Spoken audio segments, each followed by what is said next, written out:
छत्तीसगढ़ से बड़ी खबर मिल रही है। विक्रम उसेंडी बने हैं छत्तीसगढ़ बीजेपी के अध्यक्ष।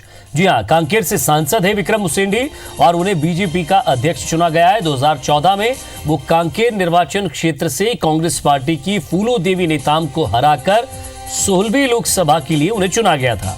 उन्हें विज्ञान और प्रौद्योगिकी, पर्यावरण और वन संबंधी स्थायी समिति का सदस्य भी चुना गया। परामर्श समिति का सदस्य भी वो वहां रहे, उन्हें चुना गया। तेल एवं प्राकृतिक गैस मंत्रालय के सदस्य उन्हें नियुक्त किया गया था। इससे पहले छत्तीसगढ़ में रमन सरकार में वो मंत्री भी रहे हैं। बात 2008 से 2013 की तक की जाए तब वो वन मंत्री रहे। 2004 से 2008 तक बस्तर विकास प्राधिकरण के उपाध्यक्ष रहे। तो 2003 और 2004 में शिक्षा मंत्री रहे हैं। 2001 से 2003 तक भाजपा युवा मोर्चा कांकेर के अध्यक्ष थे विक्रम उसेंडी। और 1993 में जब पहली बार अविभाजित मध्य प्रदेश में वो विधायक चुने गए, इसके बाद 1998 में विक्रम उसेंडी मध्य प्रदेश विधानसभा के सदस्य के रूप में भी चुने गए। तो एक लंबा कार्यकाल उनका रहा है और बस्तर क्षेत्र से आते हैं। साथ ही साथ आदिवासी इलाके के साथ ही एक आदिवासी चेहरा होने के कारण ये हो सकता है कि आने वाले लोकसभा चुनाव को लेकर बस्तर एक ऐसी जगह जहां बीजेपी अपने आप को मजबूत मानती भी है और जिस तरह से विधानसभा चुनाव रहे हैं, ऐसे में उसके बाद वो पूरी कोशिश करेगी कि वहां से कोई ऐसा व्यक्ति हो, क्योंकि वो शिक्षक रहे हैं, एक सहज सरल और या ये कहें कि साफ छवि उनकी रही है। ऐसे में एक बड़ा पद छत्तीसगढ़ बीजेपी अध्यक्ष का, एक बड़ी जिम्मेदारी उनको मिली है। इस खबर पर और ज्यादा विस्तार से हम चर्चा करेंगे, मंथन करेंगे। Sanjay Sharma, input editor IBC 24 के, वो हमारे साथ जुड़ रहे हैं। संजय शर्मा जी, सबसे पहले तो ये कहा जाए कि एक नया नाम निकलकर सामने आया, किसी ने सोचा भी नहीं था, कहीं से कहीं तक लाइन में भी नहीं थे, या ये कहें कि पार्टी ने गहरा मंथन किया, चिंतन किया, उसके बाद अमित शाह की मोहर के बाद ये नाम निकलकर सामने आया? देखिए विजय, ये कहना ठीक नहीं होगा कि विक्रम उसेंडी का नाम अचानक आ गया है, क्योंकि बहुत पहले से जब चर्चाएं हो रही थी कि अध्यक्ष कौन हो सकते हैं, तो उस दौरान जब आपने सुना था कि बृजमोहन अग्रवाल, अजय चंद्राकर जैसे लोग जब कतार में थे, तब उस समय भी विक्रम उसेंडी का नाम उछला था। और ये इसीलिए उछला था क्योंकि ये देखा गया कि मुख्यमंत्री रहे हैं डॉक्टर रमन सिंह, और वो लगातार चाहेंगे कि उनके खेमे के, उनकी पसंद के लोग ही संगठन में रहें और उनका ख्याल भी पार्टी को रखना होगा, ये भी दिख रहा था। तो ये लगातार कोशिश हो रही थी दूसरे खेमों की ओर से कि अगर अध्यक्ष बनना ही है तो कम से कम मुख्यमंत्री जो पुराने मुख्यमंत्री हैं डॉक्टर रमन सिंह, उनकी पसंद से न बनने पाए, ये लगातार एक खेमा जो है कोशिश कर रहा था।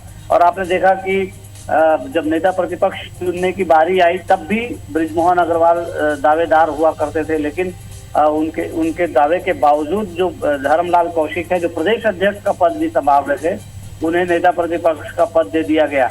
और लगातार ये कोशिश की गई पार्टी में ये बताने की कि कोई विरोध नहीं है, अंतर विरोध नहीं है, सब ठीक है।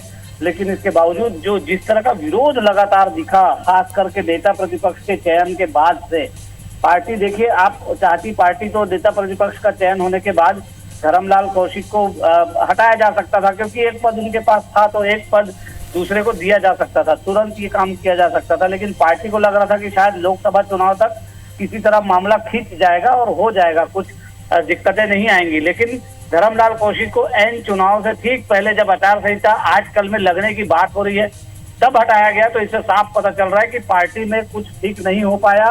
पार्टी जिसे ठीक करने की कोशिश कर रही थी वो ठीक नहीं कर पाई है, और यही रहा कारण कि आज आखिरी में इनको बदलना ही पड़ गया प्रदेश अध्यक्ष। क्योंकि धर्मलाल कौशिक के नेतृत्व में जब विधानसभा का चुनाव हुआ था, और विधानसभा के चुनाव में लोग ये देख चुके हैं कि किस तरह से पार्टी हारी थी, और उसके बाद पार्टी की हार के बाद सारा कुछ ठिकरा जो है अध्यक्ष के ऊपर भी फोड़ने की कोशिश की गई। हालांकि सरकार के ऊपर तो जिम्मेदारी डाली ही गई थी, लेकिन लगातार ये कहा जा रहा था कि धर्मलाल कौशिक कार्यकर्ताओं को जोड़कर नहीं चल सके। जिस तरह कार्यकर्ता, बीजेपी के कार्यकर्ता जिस तरह के मिजाज वाले हैं, उस तरह का काम धर्मलाल कौशिक का नहीं रहा है। तो लगातार ये बात होती रही और आखिरकार अब धर्मलाल कौशिक को मुक्त कर दिया गया है अध्यक्ष के पद से। और रह गया सवाल विक्रम उसेंडी का। तो एक तरह से ये कह सकते हैं कि विक्रम उसेंडी वैसे तो रमन सिंह के गुड बुक में हैं, लेकिन दूसरे जो खेमे हैं उनके साथ उनका कोई विरोध भी नहीं है।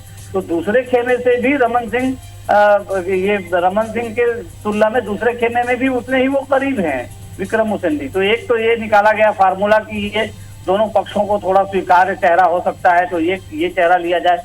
बस्तर में जिस तरह से दुर्दशा हुई बीजेपी की, जिसकी कल्पना बीजेपी ने नहीं की थी, इतना काम कराने की कोशिश की थी कि वहां पर बीजेपी जीते, लेकिन बीजेपी की दुर्दशा हो गई। तो एक तरह के एक संदेश ये भी है कि बस्तर बाकी संजय जी ये भी देखना महत्वपूर्ण होगा कि अब एक नई जिम्मेदारी मिली है, हालांकि बहुत महत्वपूर्ण पदों पर रहे हैं, नई जिम्मेदारी के साथ अब वो आगे आ रहे हैं।